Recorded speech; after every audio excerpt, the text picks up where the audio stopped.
हाँ जी, नमस्कार, जय हिंद। कैसे हैं आप सभी? उम्मीद करता हूँ सब स्वस्थ होंगे, पढ़ाई कर रहे होंगे, क्योंकि इसके अलावा हमारे पास कोई और अल्टरनेट भी नहीं है ना? तो आज हम लोग 20 एक क्वेश्चंस करने वाले हैं। ये प्रीवियस ईयर एग्जाम के हैं और हर एक क्वेश्चन के अंदर कोई ना कोई मैं आपको कंसेप्ट बताने वाला हूँ। ठीक है, तो करते हैं शुरू फटाफट। डायरेक्शन पढ़ लीजिए। कहता in the following question some part of the sentence may have errors, find out which part of the sentence has an error and select the appropriate option. जो भी ऑप्शन जिसमें भी एरर है उसमें एरर लगानी है, अदरवाइज आपको no error लिखना है। ये रहा हमारा फर्स्ट क्वेश्चन आपके कंप्यूटर स्क्रीन पे। लो, there is direct evidence that when learning occurs, neurochemical communication between neurons is facilitated and less input is required। बहुत अच्छा क्वेश्चन है, मैं आपको इसका आंसर बताता हूँ। क्या शानदार वाला आंसर बन रहा है इसका। देखो भाई, इसमें जो आंसर है वो, सबसे पहले तो आप लोग वीडियो को पॉज करके अपनी तरफ से आंसर लगाने का प्रयास किया कीजिए, फिर उसके बाद आंसर देखना, ठीक है? हालांकि वीडियो 20-30 मिनट की बनती है, लेकिन आप इसको 1 घंटे तक खींचा करिए, वीडियो को पॉज करके, आंसर्स को नोट करके, कैसे भी।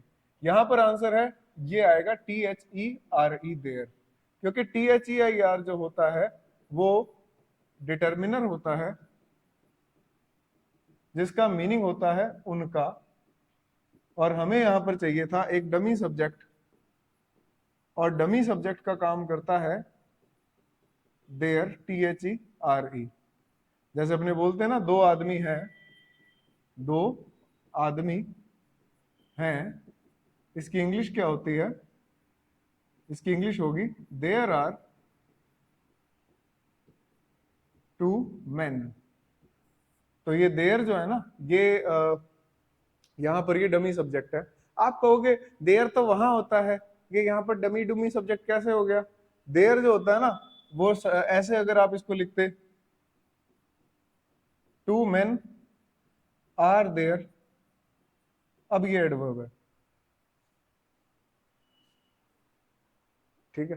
थोड़ा कट रहा है ना, इसको मैं थल्ले लिख देता हूँ, ये आ जाएगा देयर इज।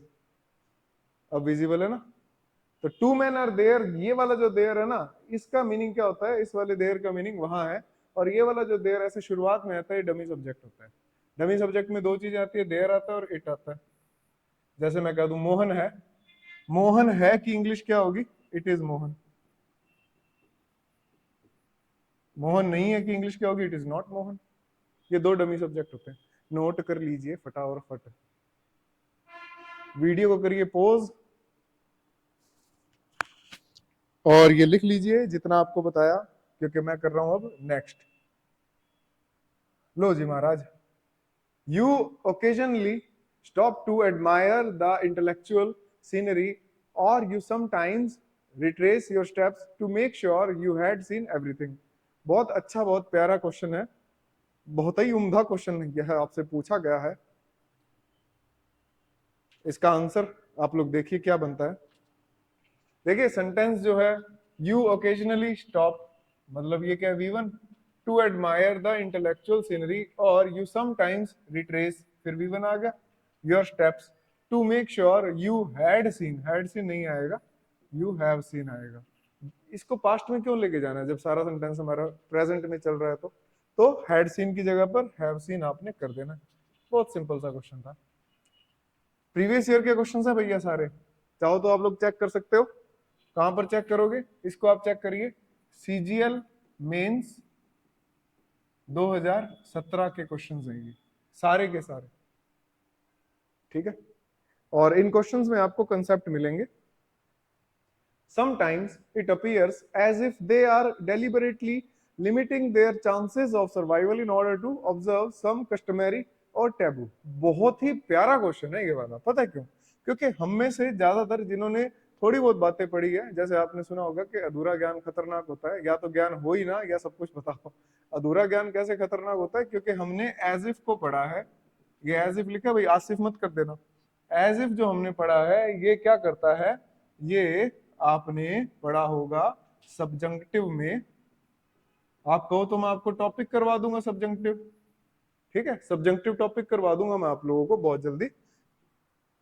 सब्जंक्टिव में आपने पढ़ा होगा एज इफ के बाद में आपको V2 का यूज करना होता है, और अगर बी यूज करोगे तो फिर वो वर आएगा। लेकिन कौन से केस में होता है? ये हाइपोथेटिकल केस होता है, ये हाइपोथेटिकल केस होता है। जैसे मैं लिख दूं कि he scolded me as if he were my uncle. डांटा तो ऐसे है जैसे कि मेरा अंकल लगा हो कहीं पर। तो ये इस केस के अंदर है ना V2 का यूज होता है, लेकिन ये V2 वाला केस नहीं है क्योंकि काल्पनिक या हाइपोथेटिकल है ही नहीं। तो यहाँ पर आप आर की जगह पे वर मत कर देना, ये सही है यहाँ पर। Sometimes it appears as if they are deliberately limiting their chances of survival in order to observe some customary or taboo. ये जो सम कस्टमरी और टैबू जो वर्ड लिखा है ना, तो यहाँ पर कस्टमरी गलत है क्योंकि कस्टमरी एडजेक्टिव होता है और हमें क्या चाहिए? हमें चाहिए नाउन। टैबू ठीक है, सम टू ऑब्जर्व सम कस्टम्स और टैबू, ये वर्ड आएगा। सी ऑप्शन में एरर है, कस्टम्स आएगा, सी ऑप्शन। फटियाफट इसको नोट कर लीजिए, फटियाफट। पॉज कर लिया होगा। नेक्स्ट देखिए,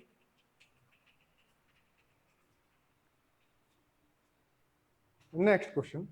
The vast majority of people are consuming suboptimal amounts of most micronutrients, and most of the micronutrients concerning are very safe. बहुत अच्छा क्वेश्चन है।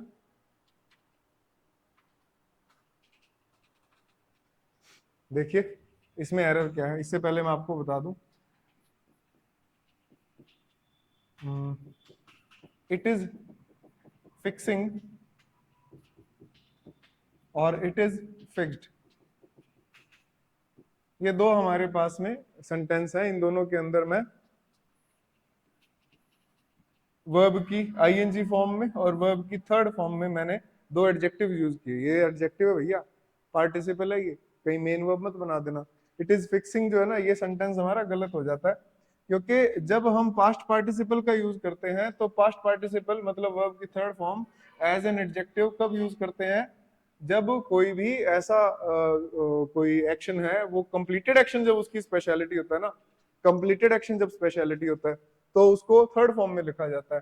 तो यहाँ पर माइक्रो न्यूट्रिएंट्स कंसर्निंग नहीं होगा, यहाँ पर आएगा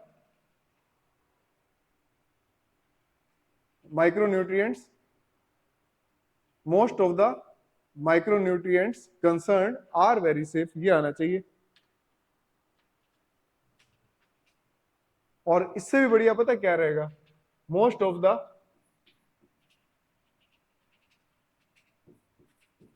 concern micronutrients are very safe, क्योंकि ये वाला जो एडजेक्टिव है ना, ये आपको प्रेडिकेटिव फॉर्म में यूज नहीं करना, एट्रीब्यूटिव फॉर्म में यूज करना है। ठीक है, ये है ना, प्रेडिकेटिव और एट्रीब्यूटिव दो टाइप के एडजेक्टिव्स होते हैं। जैसे मैं कह दूं कि two men involve has been caught, main verb कौन है या फिर वर्ब कौन है यहाँ पर? Has been caught. और ये टू मेन इन्वॉल्व, इन्वॉल्व क्या है? ये एडजेक्टिव है। ठीक है, ये एडजेक्टिव है यहाँ पर। तो बहुत सारे एडजेक्टिव्स होते हैं जो सिर्फ और सिर्फ यूज होते हैं एट्रीब्यूटिव फॉर्म में। एट्रीब्यूटिव का मतलब नाउन से जस्ट पहले एडजेक्टिव। और बहुत सारे एडजेक्टिव्स होते हैं जो यूज होते हैं प्रेडिकेटिव फॉर्म में। प्रेडिकेटिव फॉर्म का मतलब क्या हुआ? प्रेडिकेटिव फॉर्म का मतलब हुआ कि नाउन के बाद में एडजेक्टिव, ये हो गया हमारे पास। तो ये कंसर्न माइक्रोन्यूट्रिएंट्स आ जाएगा यहाँ पर। इसका एक तो यूज हमने एट्रीब्यूटिव फॉर्म में ही करना है और वर्ब की थर्ड फॉर्म में आएगा। ठीक है भाई, जय बजरंगबली। अगला question, India, a country of more than 1 billion population is emerged as the economic superpower of the world। बताओ भाई इसमें क्या बनेगा?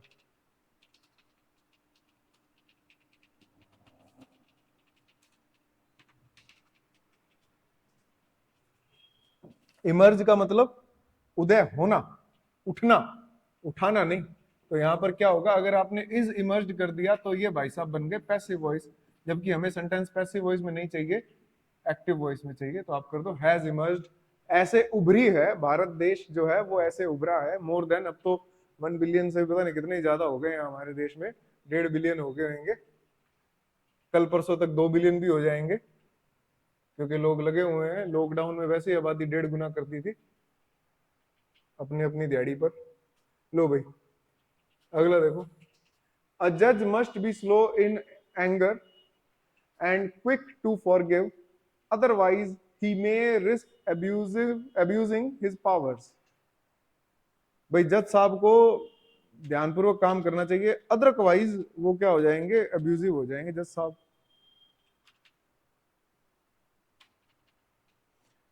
अच्छा क्वेश्चन है क्योंकि इसका आंसर नो एरर है। नेक्स्ट,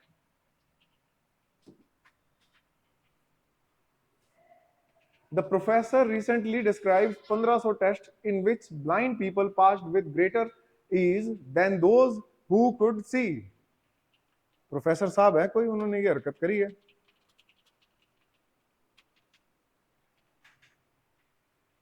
देखो पता है एक शानदार वाली बात, रिसेंटली, लेटली,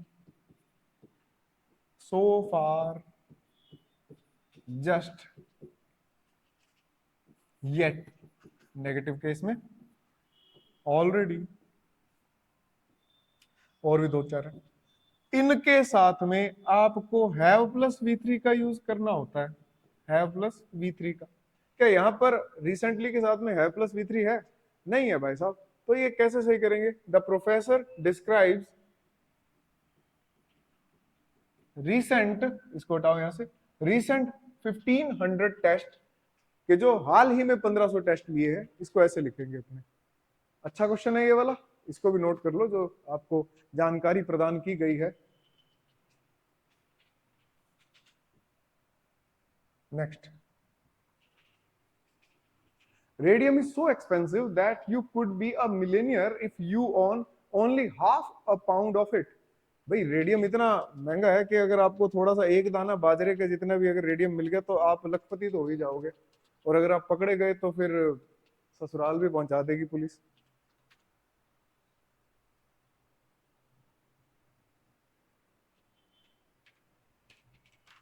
देखो भाई इसमें क्या है, यू कुड भी नहीं आएगा, यू कैन भी आएगा। क्यों नहीं आएगा भाई कुड भी? क्योंकि कुड और माइट अगर आप प्रेजेंट टेंस में पॉसिबिलिटी के लिए यूज करते हो तो फिर ये लेस पॉसिबिलिटी बताते हैं, शायद ही ऐसा हो। लेकिन हमने लेस पॉसिबिलिटी यूज नहीं करनी, ठीक ठाक पॉसिबिलिटी यूज करनी है, तो कैन या फिर मे का यूज करो आप। ऑप्शन नंबर बी के अंदर एरर आ गई। ये आपको मैंने बताया हुआ, मॉडल्स की वीडियोस तो आप देख ही सकते हैं। मैं बहुत जल्दी एक और टॉपिक आपको करवाने वाला हूँ, ये मान लीजिए मंडे को आपको टॉपिक करवाऊंगा एक क्वेश्चंस करवाने की जगह, ठीक है? आपको मैं करवाऊंगा मंडे को सब्जंक्टिव। क्या भैया? सब्जंक्टिव टॉपिक करवाऊंगा, बहुत प्यारा, बहुत ही शानदार टॉपिक है। एसएससी बैंकिंग सीडीएस के अंदर आजकल इसके क्वेश्चंस बहुत अच्छे से आने लगे हैं, ठीक है? तो मैं आपको टॉपिक करवाऊंगा फिर। लो भैया अगला question, she was so much overwhelmed with her son's devotion and affection that she distributed all her wealth and property among them। Sons है, यहां देख लो प्लूरल में, पुत्रों का डिवोशन है, एक पुत्र का नहीं है।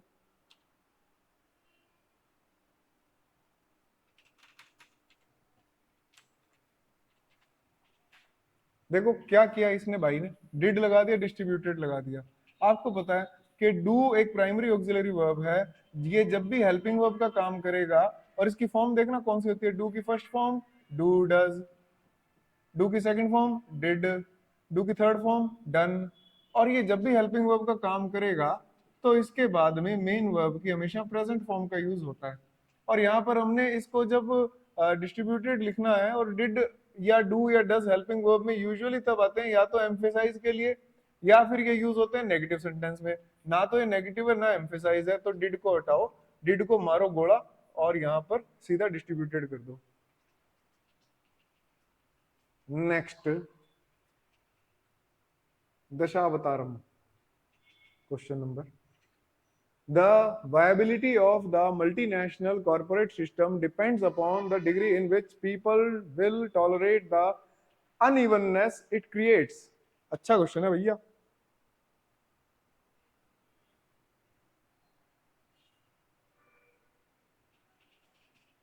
देखो, the viability of the multinational corporate system यहाँ तक ठीक है, depends upon the degree to आएगा, degree to which people will tolerate the unevenness it creates. Degree in नहीं होता, डिग्री टू होता है. ठीक है, डिग्री टू होता है.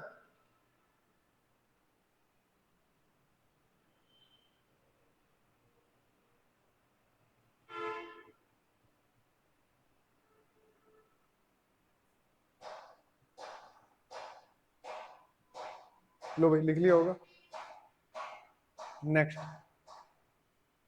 दे even tried to smuggle bits of jazz into serious music as that होता ही नहीं है, सीधा ही बन गया इसका, so that the composer could somehow survive. ठीक है, so that कर दो, ये तो बोंगल सा क्वेश्चन है, इसमें क्या टाइम खराब करना ना.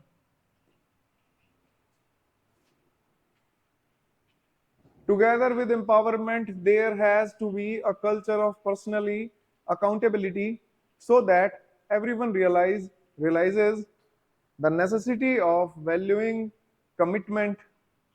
बताइए भाई, इसमें वीडियो को पोजिए, पोजने के बाद में आंसर लगाइए. और इतना लल्लू आंसर है इसका.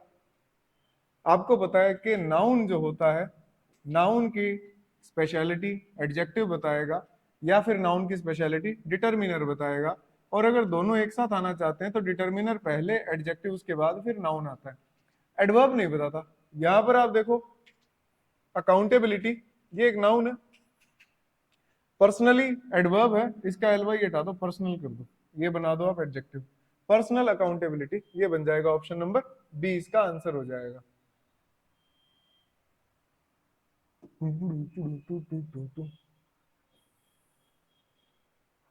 Students who attempted the questions paper have met some of their professors seeking informed answers to these questions.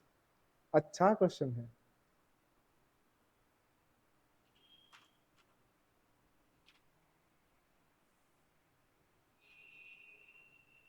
देखो ये है ना, क्वेश्चंस पेपर नहीं होता, कंपाउंड नाउन का केस है, क्वेश्चन पेपर होगा.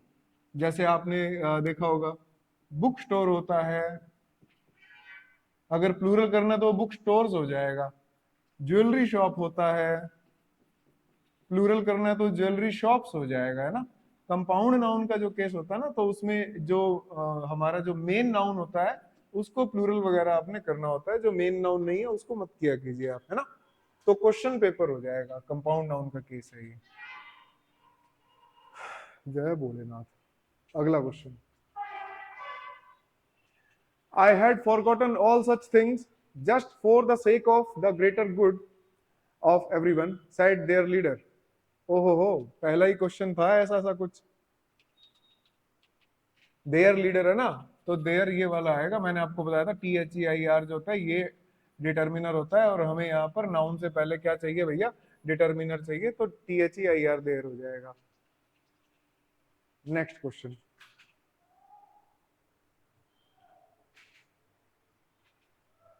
Buttressing the confidence in the economy are the findings in the survey which posits an improvement in the infrastructure sectors.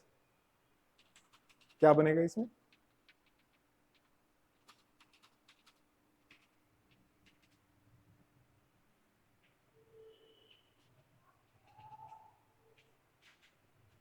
अच्छा क्वेश्चन है.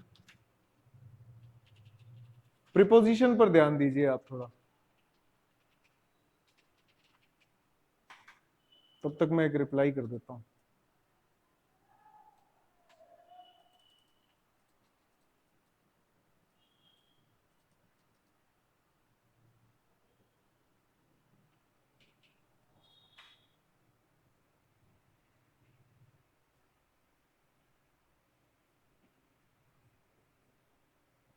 देखिए, buttressing the confidence in the economy are the findings in the survey which possessed। देखो सबसे पहले तो है ना, इसके अंदर आपने क्या करना है, आर की जगह पे कर दो आप इज, क्योंकि ये सिंगुलर है और यही हमारा सब्जेक्ट है यहाँ पर, क्योंकि इसका ये जिरेंड है ना, ये जिरेंड है, आईएनजी लग गया, जिरेंड है, और ये जिरेंड का ऑब्जेक्ट हो गया इन द इकोनॉमी, और ये वेयर मतलब ये अपना जो एडवर्ब हो गया in the economy is the findings in the सर्वे, और यहां पर इन की जगह पे आप कर दो ऑफ द सर्वे। ठीक है, ये बनेगा आंसर इसका, the findings of the survey, in the survey नहीं, of the survey. Finding of होता है, फाइंडिंग इन नहीं होता। ठीक है, 16वां देखो, our government has decided to strengthen the state's capacity to move away from a already obsolete one size fits all approach। Simple सा question है, ऑलरेडी लिखा है, ऑलरेडी वोवल साउंड है, तो यहाँ पर एन आ जाएगा, ऑप्शन नंबर बी अपना आंसर हो जाएगा, एन ऑलरेडी ऑब्सोलीट। बहुत सिंपल क्वेश्चन था। नेक्स्ट देखिए, इस पे टाइम नहीं खराब करते अपने ज्यादा।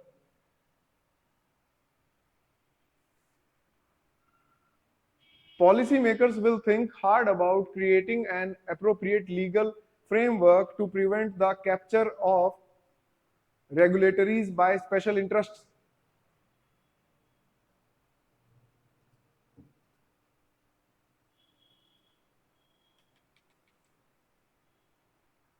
देखो, इसमें नाउन की एरर है, जो नाउन है ना वो अनएप्रोप्रिएट नाउन यूज किया गया है, क्योंकि टू प्रिवेंट द कैप्चर नहीं होता, टू प्रिवेंट द वायोलेशन होगा यहाँ पर, कि इस वायोलेशन को प्रिवेंट करना है, रोकना किसको, इस वायोलेशन को रोकना है, to prevent the violation of regulatory.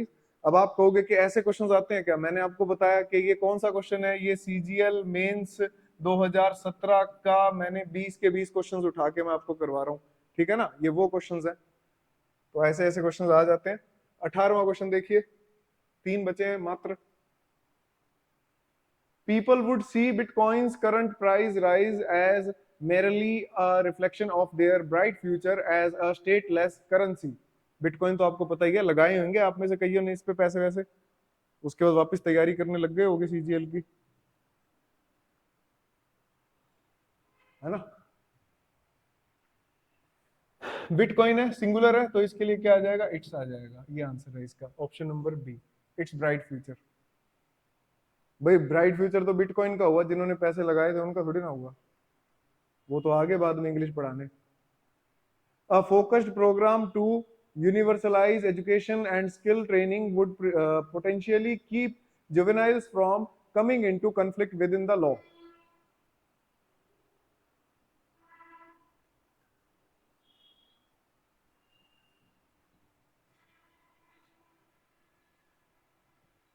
देखो भाई, इसमें 2 आंसर कर लेना आपसे ही है। एक तो स्किल्स की जगह पे स्किल आएगा, क्योंकि ये सिंगुलर एजुकेशन एंड स्किल हो गया, अगर एजुकेशन को प्लूरल कर देते तो इसे भी करना पड़ता, और वैसे भी ये क्या है कि एजुकेशन एंड स्किल ट्रेनिंग है, ये कंपाउंड नाउन बन गया ना, तो इसको सिंगुलर रखना। would potentially keep juveniles from coming into conflict with the law। With in नहीं आएगा, conflict with है, ये प्रिंटिंग एरर मान सकते हो आप, with the law हो जाएगा। conflict with होता है, conflict within नहीं होता। आज का आखिरी क्वेश्चन हमारा, लो भाई, 2020। Stringent penalties have a lower chance of being imposed as compared to fines that are proportionate to the offend। बहुत अच्छा क्वेश्चन है भाई। To the offend, to the offend नहीं होगा, टू द ऑफेंस होगा। यहाँ पर नाउन गलत लगाया, सी ऑप्शन में एरर है। कैसी लगी आज की क्लास, कमेंट करके जरूर बताइएगा। अगर आप अपनी तरफ से कोई टॉपिक सीखना चाहते हैं तो आप मुझे कमेंट करके बता सकते हैं, अदरवाइज मैं तो आपको सब्जेक्टिव जो टॉपिक है हमारा सब्जेक्टिव मूड, वो तो करवाने ही वाला हूँ। आप अगर अपनी तरफ से जैसे प्रीपोजिशन, एडवर्ब या फिर नॉन फाइनाइट वर्ब या फिर मान लीजिए नाउन प्रोनाउन, जो भी आप टॉपिक पढ़ना चाहते हैं आप मुझे कमेंट करके बताइएगा, मैं वो उसी से ही शुरुआत करवा दूंगा।